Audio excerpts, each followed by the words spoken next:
datang Tuhan dengan kerinduan kami akan Engkau Tuhan.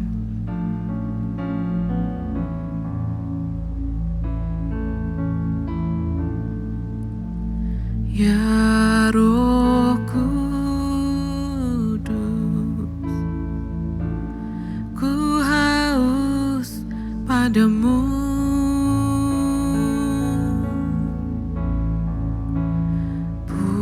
Puaskan sekarang kerinduanku.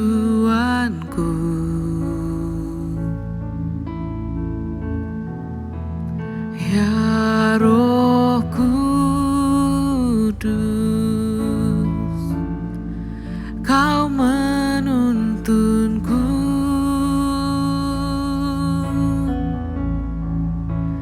Pimpin langkahku, ku taat selalu.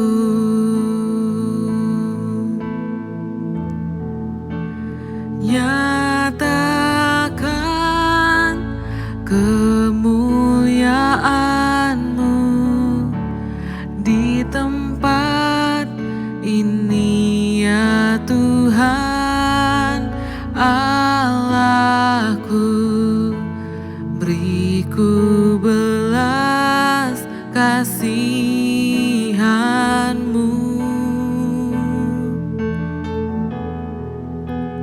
Bangkitkan Roh-Mu di dalamku, nyatakan kuasa nama-Mu. Yesuslah Tuhan, Yesuslah Tuhan, Yesuslah Tuhan bagi semua bangsa.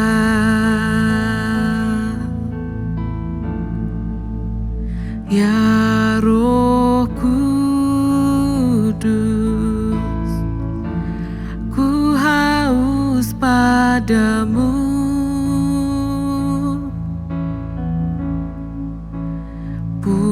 Puaskan sekarang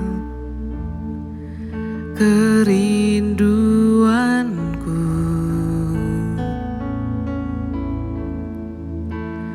Ya Roh Kudus, Kau menuntunku.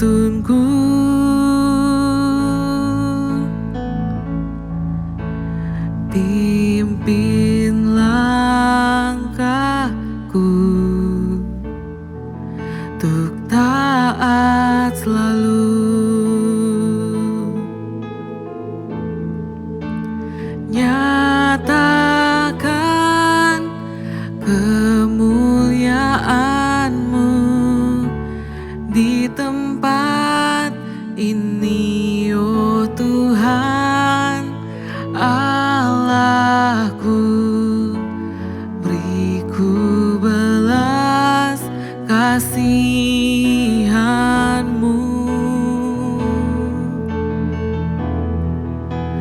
Bangkitkan Roh-Mu di dalamku, nyatakan kuasa nama-Mu. Yesuslah Tuhan, Yesuslah Tuhan, Yesuslah Tuhan bagi semua bangsa.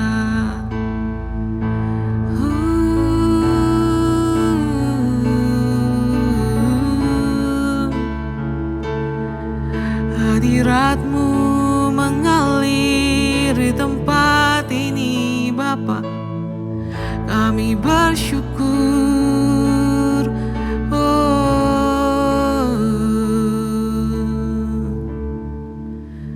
Terima kasih.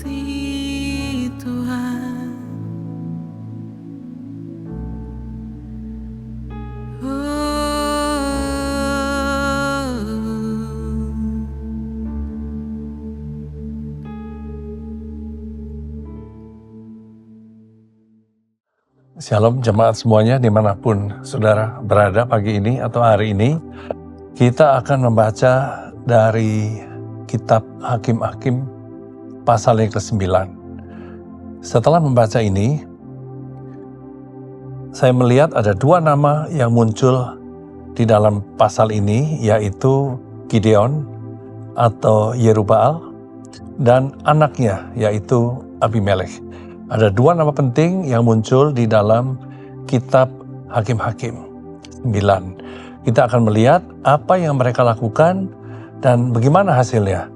Dan pelajaran rohani apa yang kita peroleh dari membaca kitab Hakim-Hakim yang ke-9 ini. Saudara, saya memberi judul Dari Kemenangan Menuju Kehancuran. Gideon atau Yerubbaal sudah membangun kemenangan yang diberikan oleh Tuhan. Tetapi dia tidak melakukan langkah-langkah lanjutan yang baik di mata Tuhan. Sehingga dia tidak mampu mempertahankan kemenangan itu, tetapi apa yang dia bangun, legacy yang dia bangun, semuanya hancur di tangan anaknya yaitu Abimelekh. Dan nanti kita melihat kenapa itu terjadi. Dan kemudian yang kedua, Abimelekh, dia ingin meraih kemenangan, dia ingin naik pangkat. Dia ingin berkuasa, dia ingin menjadi raja. Tetapi caranya salah, langkah-langkahnya salah. Dia meninggalkan Tuhan. Dia melakukan segala sesuatu dengan kekuatannya. Sehingga dia bukan naik, tetapi dia hancur. Saudara, Hakim-Hakim, salah satu kita melihat tentang Gideon ini. Dia sudah menjadi pahlawan yang hebat. Nama Gideon sangat dikenal di dalam Alkitab. Dan performance atau hasil yang diraih oleh Gideon dikenal oleh banyak orang sampai hari ini. Yaitu apa? Dia dipakai oleh Tuhan, dia membawa bangsa Israel dalam jumlah yang sangat kecil mampu mengalahkan bangsa Midian. Orang-orang Midian 135.000. Israel hanya punya 32.000. Itu pun Tuhan berkata, Gideon, jangan pakai 32.000, terlalu banyak. Nanti kalau memang mereka banyak, kalau menang, mereka merasa, wah ini karena saya hebat. Tuhan tidak mau orang Israel merasa demikian. Tuhan mau orang Israel itu paham, sadar, dan bersyukur bahwa kalau mereka mampu mengalahkan musuh mereka yaitu orang-orang Midian, itu karena Tuhan yang memberikan kemenangan. Jadi Tuhan memberikan petunjuk kepada Gideon sehingga dia melakukan screening dari 32.000 menjadi 10.000, kemudian hanya tinggal 300. Tuhan bilang cukup kamu perang dengan 300 lawan 135. Pendek cerita, kemenangan diraih oleh Gideon. Mengalahkan 135.000 hanya dengan pasukan 300 orang. Inilah performance yang luar biasa, sangat historical karena Gideon taat kepada Tuhan. Tetapi Gideon tidak mampu mempertahankan kemenangan yang Tuhan berikan. Kita bisa melihat beberapa hal. Satu, Gideon melakukan poligami. Istrinya banyak. Anaknya 70. Istri banyak plus gundik. Anaknya 70 plus anak dari gundik. 70 adalah anak dari istri yang sah. Saudara, Tuhan sudah mengajar supaya manusia tidak poligami. Tetapi Gideon mengikuti keinginan hatinya. Dia menang dalam satu hal. Dia tunduk pada Tuhan, mengikuti perintah Tuhan dalam satu hal, tetapi di bidang lain dia tidak taat pada Tuhan. Jadi dia dia akan menuai hasilnya, yaitu menuai kegagalan. Ngurus satu anak susah, 2 susah, 3 lebih susah, 10 apalagi lebih susah. Tapi Gideon punya anak 70 dari istri yang sah. Udah pasti berantakan. Pasti berantakan. Dan ternyata anak-anaknya perang. Bahkan kita melihat nanti Semua 70 orang ini, 70 anak ini dibunuh semuanya oleh anak dari Gunik, yaitu Abimelek. Saudara, jadi inilah kegagalan Gideon. Dia gagal mendidik anak-anaknya. Dia gagal mengajar anak-anaknya takut akan Tuhan. Sehingga anak-anaknya berebut kekuasaan. Mereka bergumul satu sama lain. Dan Abimelek membasmi 70 anak-anak sah dari Gideon. Sehingga tidak ada lagi keturunan dari Gideon. Selesai. Jadi inilah pahlawan yang kompromi. Gideon seorang pahlawan, tetapi dia kompromi sehingga dia kehilangan berkat Tuhan. Dia hancur, apa yang dia bangun tidak ada lagi sisanya. Kemudian yang kedua adalah ada ambisi-ambisi yang terselubung. Ada ambisi yang salah arahnya. Baik itu Gideon maupun anaknya, yaitu Abimelek. Mereka keduanya semestinya ingin meraih kekuasaan. Waktu meraih kemenangan atas bangsa Midian, rakyat Sikem itu semua meminta kepada Daniel untuk menjadi raja mereka. Yaitu Daniel, Gideon, anaknya, cucunya, mereka minta semua itu menjadi raja atas mereka. Tetapi Gideon menolak. Gideon mengatakan, aku tidak mau memerintah atas kamu. Sebab Tuhan adalah rajamu, yang memerintah Tuhan. Dia mengatakan sesuatu yang sangat rohani, sesuatu yang sangat baik. Tapi pada kenyataannya yang dia lakukan tidak sepenuhnya seperti itu. Ada sesuatu yang terselubung. Dia menolak jabatan raja secara formal, tetapi dia menyukai gaya hidup raja. Dia hidup dalam kemewahan, dia hidup mengambil upeti, dia meminta dari rakyat. Bahkan, dia meminta rakyat memberikan emas dalam jumlah yang besar.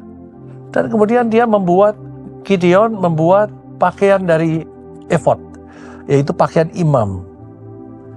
Imam adalah kepemimpinan pada waktu itu. Jadi Gideon ingin diterima sebagai pemimpin yang resmi semestinya, tapi terselubung. Dan pada akhirnya Alkitab mencatat rakyat Israel, umat Israel itu menyembah baju efod dari Gideon. Mereka mengkultuskan Gideon, menyembah Gideon sedemikian rupa. Jadi kemenangan Gideon tidak diikuti dengan kemampuan dia dan kemauan dia untuk membawa rakyat Israel menyembah Yahweh, Tuhan yang sejati.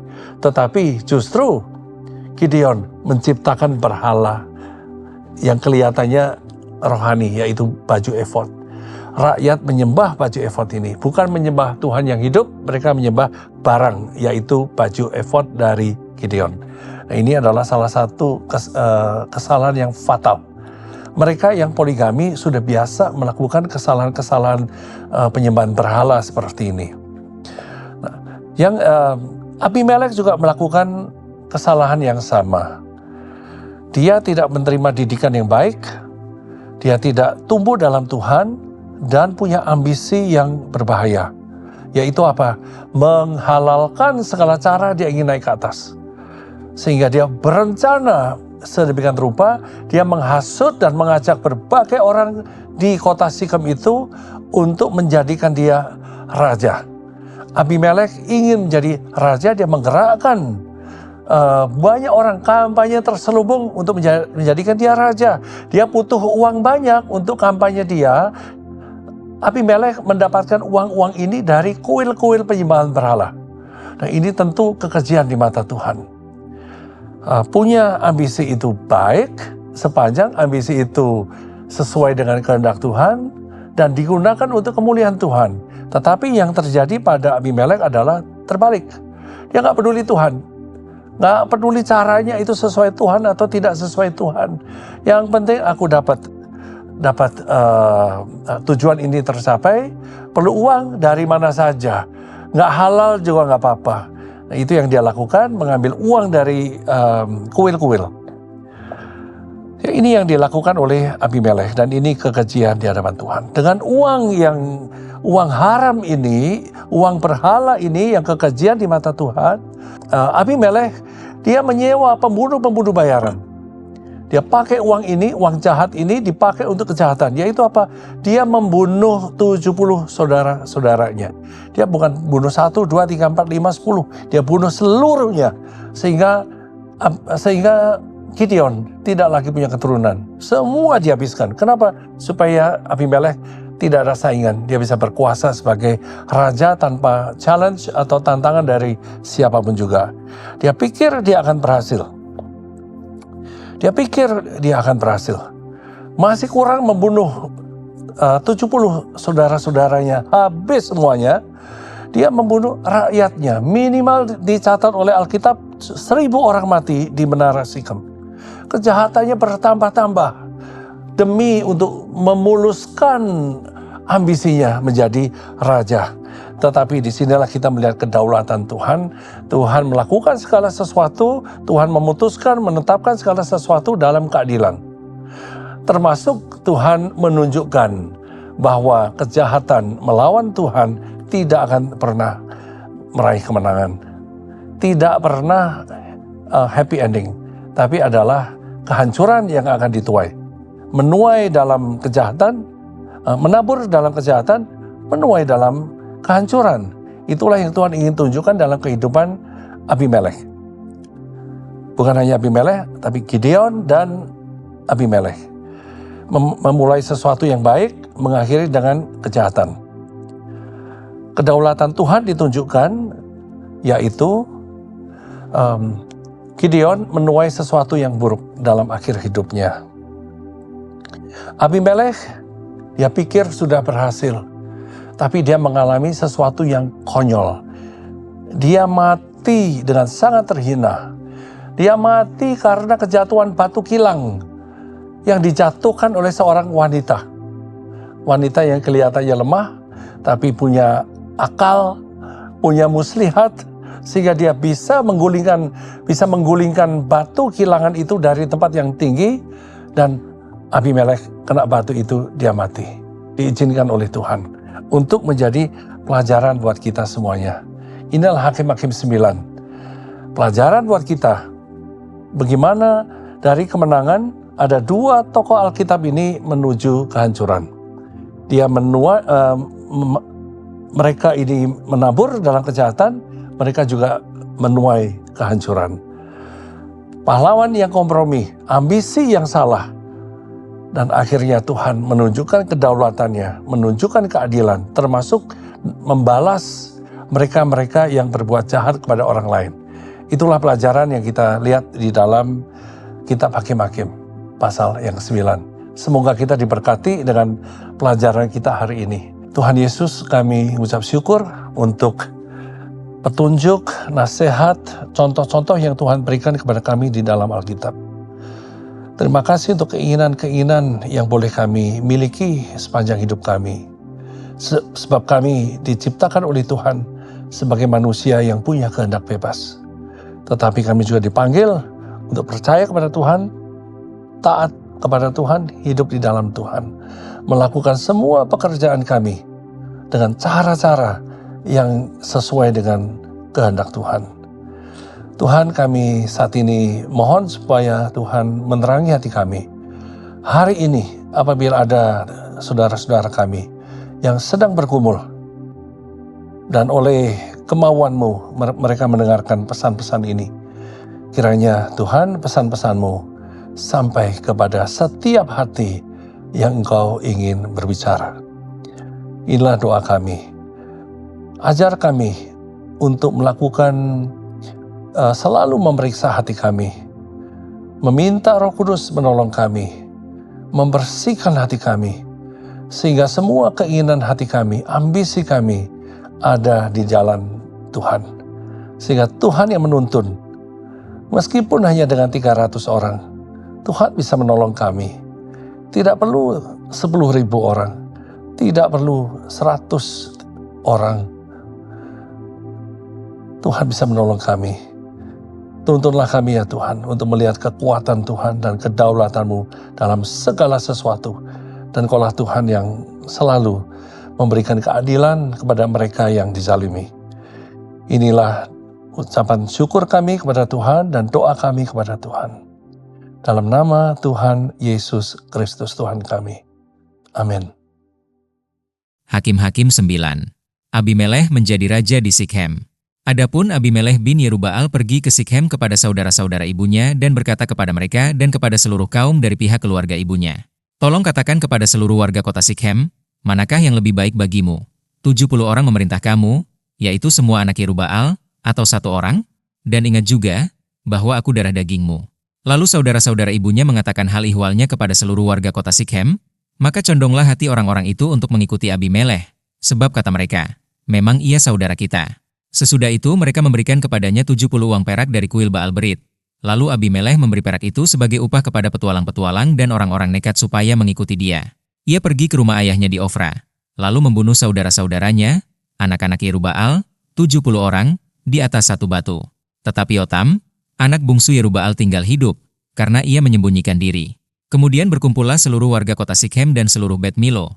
Mereka pergi menobatkan Abimelech menjadi raja dekat pohon Tarbantin di Tugu Peringatan yang di Sikhem. Setelah hal itu dikabarkan kepada Yotam, pergilah ia ke Gunung Gerizim dan berdiri di atasnya. Lalu berserulah ia dengan suara nyaring kepada mereka, "Dengarkanlah aku, kamu warga kota Sikhem, maka Allah akan mendengarkan kamu juga." Sekali peristiwa pohon-pohon pergi mengurapi yang akan menjadi raja atas mereka. Kata mereka kepada pohon zaitun, "Jadilah raja atas kami." Tetapi jawab pohon zaitun itu kepada mereka, "Masakan aku meninggalkan minyakku yang dipakai untuk menghormati Allah dan manusia, dan pergi melayang di atas pohon-pohon?" Lalu kata pohon-pohon itu kepada pohon ara, "Marilah, jadilah raja atas kami." Tetapi jawab pohon ara itu kepada mereka, "Masakan aku meninggalkan manisanku dan buah-buahku yang baik, dan pergi melayang di atas pohon-pohon?" Lalu kata pohon-pohon itu kepada pohon anggur, "Marilah, jadilah raja atas kami." Tetapi jawab pohon anggur itu kepada mereka, "Masakan aku meninggalkan air buah anggurku, yang menyukakan hati Allah dan manusia, dan pergi melayang di atas pohon-pohon?" Lalu kata segala pohon itu kepada semak duri, "Marilah, jadilah raja atas kami." Jawab semak duri itu kepada pohon-pohon itu, "Jika kamu sungguh-sungguh mau mengurapi aku menjadi raja atas kamu, datanglah berlindung di bawah naunganku. Tetapi jika tidak, biarlah api keluar dari semak duri dan memakan habis pohon-pohon aras yang di gunung Libanon. Maka sekarang, jika kamu berlaku setia dan tulus ikhlas dengan membuat Abimelech menjadi raja, dan jika kamu berbuat yang baik kepada Yerubbaal dan kepada keturunannya, dan jika kamu membalaskan kepadanya seimbang dengan jasanya, bukankah ayahku telah berperang membela kamu dan menyabung nyawanya, dan telah melepaskan kamu dari tangan orang Midian, padahal kamu sekarang memberontak terhadap keturunan ayahku dan membunuh anak-anaknya, 70 orang banyaknya, di atas satu batu, serta membuat Abimelech anak seorang budaknya perempuan menjadi raja atas warga kota Sikhem, karena ia saudaramu. Jadi jika kamu pada hari ini berlaku setia dan tulus ikhlas kepada Yerubbaal dan keturunannya, maka silakanlah kamu bersukacita atas Abimelech dan silakanlah ia bersukacita atas kamu. Tetapi jika tidak demikian, maka biarlah api keluar daripada Abimelech dan memakan habis warga kota Sikhem dan juga Bet Milo. Dan biarlah api keluar daripada warga kota Sikhem dan juga dari Bet Milo dan memakan habis Abimelech." Kemudian larilah Yotam. Ia melarikan diri ke Bir, dan tinggal di sana karena takut kepada Abimelech, saudaranya itu. Setelah 3 tahun lamanya Abimelech memerintah atas orang Israel, maka Allah membangkitkan semangat jahat di antara Abimelech dan warga kota Sikhem, sehingga warga kota Sikhem itu menjadi tidak setia kepada Abimelech, supaya kekerasan terhadap ke-70 anak Yerubbaal dibalaskan dan darah mereka ditimpakan kepada Abimelech, saudara mereka yang telah membunuh mereka, dan kepada warga kota Sikhem yang membantu dia membunuh saudara-saudaranya itu. Sebab warga kota Sikhem itu menempatkan orang untuk menghadang dia di puncak gunung dan merampas setiap orang yang melewati mereka melalui jalan itu. Hal itu dikabarkan kepada Abimelech. Sementara itu, Gaal bin Ebed beserta saudara-saudaranya telah datang dan pindah ke kota Sikhem. Warga kota Sikhem percaya kepadanya, jadi pergilah mereka ke ladang. Mereka mengumpulkan hasil kebun anggur mereka, dan mengirik memerasnya, lalu mengadakan perayaan. Mereka masuk ke kuil Allah mereka dan makan minum sambil mengutuki Abimelech. Berkatalah Gaal bin Ebed, "Siapa itu Abimelech dan siapa kita orang Sikhem? Maka kita menjadi hambanya? Bukankah anak Yerubbaal dan Zebul, wakilnya, menjadi hamba orang-orang Hemor, ayah Sikhem? Jadi mengapakah kita menjadi hambanya? Sekiranya orang-orang kota ini ada di dalam tanganku, maka tentulah aku mengenyahkan Abimelech." Lalu berkatalah ia ke arah Abimelech, "Perkuatlah tentaramu dan majulah." Ketika Zebul, penguasa kota itu mendengar perkataan Gaal bin Ebed, bangkitlah amarahnya. Ia mengirim utusan kepada Abimelech di Aruma dengan pesan, Gaal bin Ebed dan saudara-saudaranya telah datang ke Sikhem dan ketahuilah mereka menghasut kota itu melawan engkau. Oleh sebab itu, berangkatlah pada waktu malam, engkau dan rakyat yang bersama-sama dengan engkau itu, dan adakanlah penghadangan di padang. Esoknya pagi-pagi, pada waktu matahari terbit, haruslah engkau menyerbu kota itu. Dan jika ia dan orang-orangnya keluar melawan engkau, maka engkau dapat berbuat kepadanya sesuai dengan keadaan yang kau dapati. Sebab itu berangkatlah Abimelech pada waktu malam beserta segala rakyat yang bersama-sama dengan dia. Lalu mereka mengadakan penghadangan dalam 4 pasukan untuk melawan Sikhem. Ketika Gaal bin Ebed pergi keluar dan berdiri di depan pintu gerbang kota itu, Abimelech kebetulan bangun dari tempat penghadangannya beserta rakyat yang bersama-sama dengan dia. Ketika Gaal melihat rakyat itu, berkatalah ia kepada Zebul, "Lihat, ada orang banyak turun dari puncak gunung."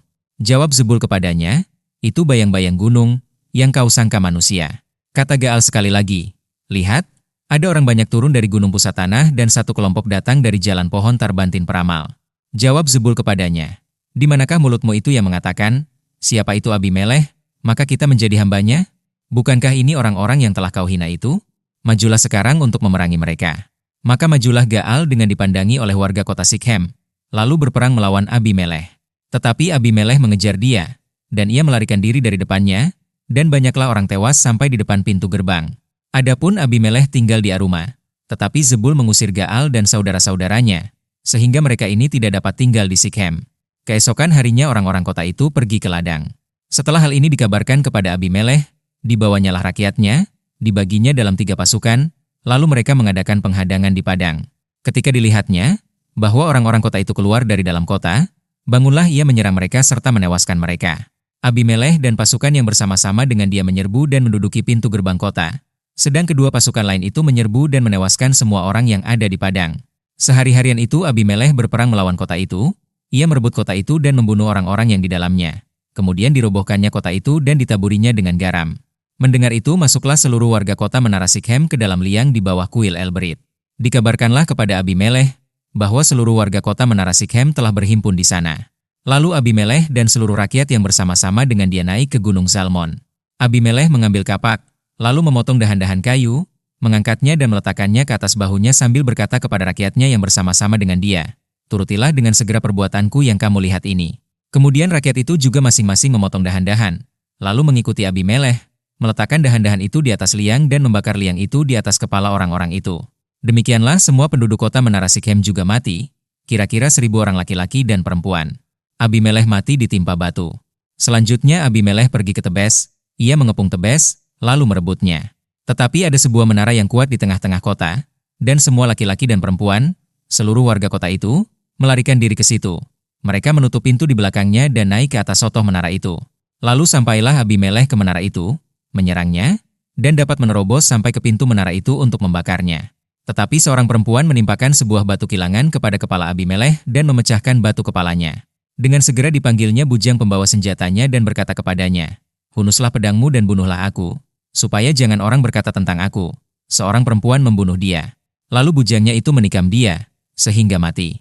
Setelah dilihat oleh orang Israel bahwa Abimelech telah mati, pergilah mereka, masing-masing ke tempat kediamannya.